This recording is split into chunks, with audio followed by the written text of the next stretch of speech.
Start. Hello guys, sir, என்ன sir பண்ணிட்டு இருக்கீங்க? ஏங்க ஒரு விஷயம் சொல்லுவாங்க. இதுதான் நம்மளுடைய auditing class notes and question booklet. Sir இது என்ன சார் நீங்க இது என்ன பண்ணிட்டு இருக்கீங்க? என்ன சார் கொரியர் அனுப்ப போறீங்களா? என்ன பண்ணிட்டு இருக்கீங்க சார் அப்படின்னு கேட்டீங்கன்னா உங்களுக்கு நல்லாவே தெரியும். நம்ம வந்து ஆடிட்டிங் ரெக்கார்டட் கிளாஸ் கொடுத்துட்டு இருக்கோம். So at 1900 entire syllabus we are giving it up and you already know that சில chapters CA Bros channel upload பண்ணிருக்கோம். But still அந்த chaptersம் ஆப்ல இருக்கும். அது இல்லாமல் CA Bros அப்லோட் பண்ணாத chapters ஓட பக்கா regular class also will be made available in our app. Sir, in the class offer will be only till March 7th.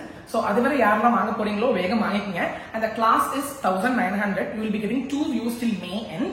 And யாரெல்லாம் அந்த class வாங்கிருக்காங்களோ அவங்களுக்கு இந்த புக்கும் will be couriered. So 1900 is including the book. For more details நீங்க வந்து you can WhatsApp me. கீழ நான் descriptionல கீழ comment sectionல will pin my WhatsApp number. So எவ்வளவு சீக்கிரமா வாங்க முடியுமோ வாங்கிடுங்க. And அது மட்டும் இல்லாம கிறிஸ்பியா இருக்கும், கண்டென்ட் வந்து ரொம்ப கிளியரா கான்செப்டுவலா இருக்கும் in Tamil come English based on this note and ICA textbook. இதை வச்சு நம்ம சொல்லி கொடுப்போம். At the same time இது படிச்சதுக்கு அப்புறம் வந்து நம்ம ICA textbookல எடுத்து full மார்க்கும் பண்ணி சொல்லி கொடுப்போம். So you will be getting double benefit. இந்த புக்கும் படிச்ச மாதிரி இருக்கும், ICA புக்கும் படிச்ச மாதிரி இருக்கும். So எவ்வளவு சீக்கிரமா வாங்க முடியுமோ வாங்கிக்கங்க. For any doubts you can WhatsApp me in the number given below. I will guide you the procedure for buying the book. So all the very best. ஏங்க make your upcoming May attempt a golden attempt. Nandri vanakkam. This is C. Shishadri signing off. Thank you.